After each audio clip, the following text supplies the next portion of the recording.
यदि तपाईहरु पनि नेपालको मोबाइल बैंकिङलाई विदेशमा युज गर्न चाहनुहुन्छ भने आज म तपाईहरुलाई 3 वटा फर्मुला बताउँदै छु जुन फर्मुला युज गरेर तपाईहरु विश्वको जुनसुकै ठाउँमा बसेर पनि नेपालको मोबाइल बैंकिङलाई युज गर्न सक्नुहुन्छ।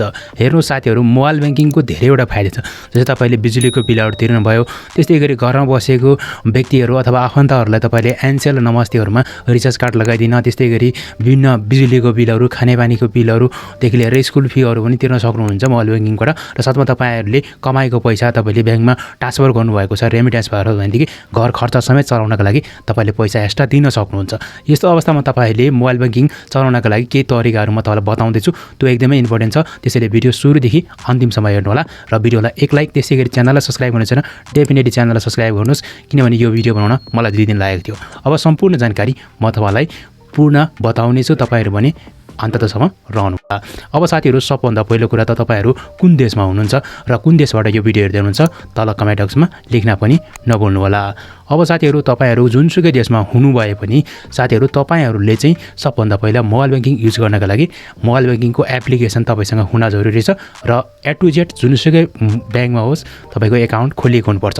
अब एकाउन्ट खोलिएको छ र तपाईको मोबाइलमा पनि जुन चाहिँ मोबाइल बैंकिङको एप्लिकेसन छ भने देखि तपाईले त्यसलाई युज गर्न सक्नुहुन्छ। जस्तै XYZ जुनसुकै ब्याङ्कको पनि त्यसै गरी तपाईको मोबाइलमा एप्लिकेसन छैन भने तपाईले घरको आफन्तहरु साथीभाइहरुसँग चाहिँ तपाईले एप्लिकेसन नेपालबाटै डाउनलोड गराएर मगाउन सक्नुहुन्छ।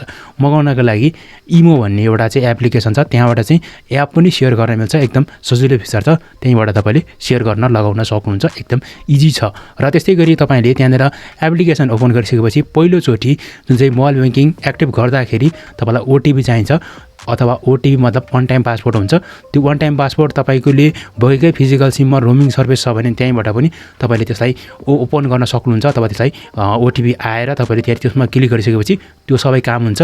यदि घरमै छोडेको छ भने पनि घरमा ओटीपी आउँछ, ओटीपी तपाईले फोन कल गरेर अथवा मेसेज गरेर मगाउन सक्नुहुन्छ र त्यो लगाइसकेपछि तपाईको मोबाइल बैंकिङ छ त्यो मजाले खुल्नेछ एकदम सजिलो तरिकाले। नेपालकै सकल डकुमेन्टहरु केवाइसी गरिसकेपछि तपाईलाई कुनै पनि प्रब्लम आउने छैन। त्यस्तै गरी ट्रिक नम्बर 3 को रहेको छ। ट्रिक नम्बर 3 भनेको तपाईले के हुन्छ तपाईको मोबाइल बैंकिङ पहिले नै युज गरिसकेको छ अथवा खोलिसकेको छ, पहिला चालु थियो, अहिले फिलहाल विदेशमा आएर पनि हल्का हल्का चलिरहेको थियो, पछि त्यतिकै बन्द भयो। त्यस्तो अवस्था हो भने तपाईले के गर्न सकिन्छ भने विदेशबाट नै तपाईले ओटीपीहरु आउनका लागि तपाईसँग सिम छैन भने तपाईले विदेशकै मोबाइल एड गर्न सक्नुहुनेछ मोबाइल नम्बर। त्यसको लागि तपाईहरुले के गर्नुपर्छ भने तपाई कुन चाहिँ ब्याङ्क युज गर्नुहुन्छ, जस्तै तपाईहरु नोबेल ब्याङ्क अथवा एनएसएसी अथवा XYZ जुनसुकै ब्याङ्क न हैन, त्यसमा तपाईले चाहिँ के गर्ने भने गुगलमा गएर सर्च गर्ने। गुगलमा गएर सर्च गरेपछि त्यहाँनेर देखाउँछ गुगल सर्च बारमा, त्यहाँनेर देखाइसकेपछि तपाईले त्यही वेबसाइटमा गएर तपाईले कल नम्बर पाउन सक्नुहुन्छ। इमेल या त इमेल गर्नुस् या त तपाईले कल गर्न सक्नुहुन्छ या त तपाईले त्यहाँ अहिले चाहिँ जुन चाहिँ WhatsAppको पनि फिचर दिएको हुन्छ, WhatsAppबाट पनि तपाईले कलहरु गर्न मिल्यो। त्यस्तै गरी सबै कामहरु त्यहीबाट गरेर तपाईले चाहिँ चेन्ज गराउन लगाउन सक्नुहुन्छ। जुन चाहिँ तपाईको नेपालको नम्बर त बस्छ, सेकेन्डरी नम्बर पनि राख्न मिल्छ, जुन चाहिँ विदेशको नम्बर राख्दिनुस् जसमा तपाईले ओटीपीहरु पनि यताउता आउँछ, त्यसले तपाईले मजाले युज गर्न सकिन्छ। तपाई नेपाल रिजन गइसकेपछि त्यसै तपाईले हटाउन पनि सक्नुहुनेछ एकदम इजी तरिकाले।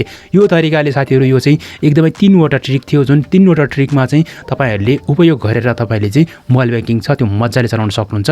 र फिलहाल मेरो धेरै जना साथीहरु विदेशमा हुनुहुन्छ, उहाँहरुले पनि मजाले यो तरिकाले चलाइरहेको छ।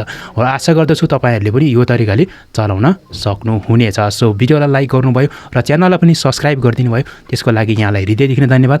केही भन्न मन लागेका सोध्न मन लागेका र नबुझेका कुराहरु छन् भने कमेन्ट बक्स हमेशा तपाईहरुको लागि खाली र टेक्निकल सेलिङ फेसबुक पेजको दैलो हमेशा तपाईहरुलाई ओपन छ। सो आजलाई यति नै, हस्त नमस्ते।